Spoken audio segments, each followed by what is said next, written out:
Hi అండి, ఈరోజు చింత చిగురు పనస గింజల కర్రీ ఎలా వండాలో మీకు చూపిస్తాను. ముందుగా కావాల్సింది చింత చిగురు, పనస గింజలు, ఉప్పు, కారం, పసుపు, కొబ్బరి తురుము, ఉల్లిపాయలు, పచ్చిమిరపకాయలు. ముందుగా కడాయి తీసుకుని అందులో 2 స్పూన్స్ ఆయిల్ వేసుకోవాలి. ఉల్లిపాయలు కూడా వేసి పచ్చిమిర్చి కూడా వేయాలి.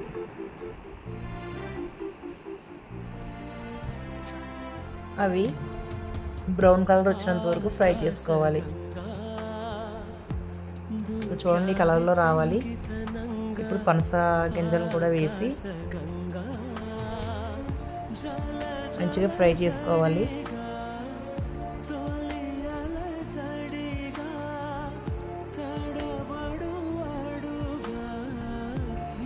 ఓన్లీ పసుపు, కారం వేసుకోవాలి. సాల్ట్ వేసుకోకూడదు. సాల్ట్ వేసుకున్నామంటే గింజ గట్టిగా అయిపోతుంది. ఇలా మొత్తం కలిపిన తర్వాత ఒక గ్లాస్ వాటర్ వేసుకుని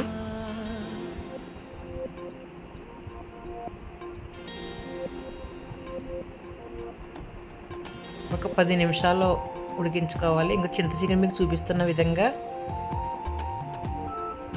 స్మాష్ చేసుకోవాలి.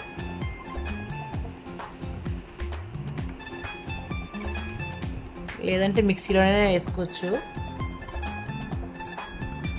చూడండి, గింజ ఇలా మెత్తగా అవ్వాలి. ఇప్పుడు 1 స్పూన్ సాల్ట్ వేసుకుందాం.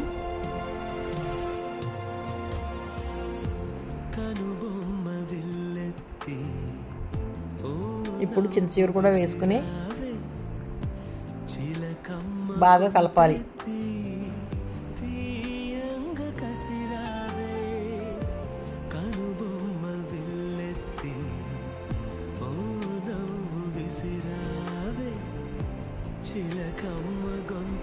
చూడండి, ఇప్పుడు ఎంత బాగా కలిపాను. ఇప్పుడు మనం ఒక 5 నిమిషాలు మూత పెట్టుకుని మగ్గనివ్వాలి.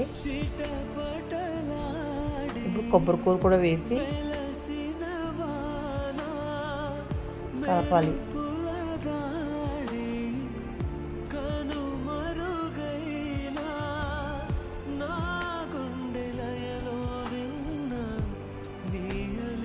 మూత పెట్టి 2 నిమిషాలు.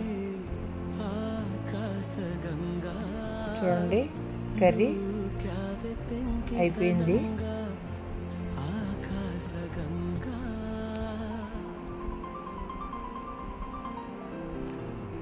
ఈ వీడియో కనుక మీకు నచ్చినట్టయితే లైక్, షేర్, సబ్స్క్రైబ్ చేయండి. Thank you.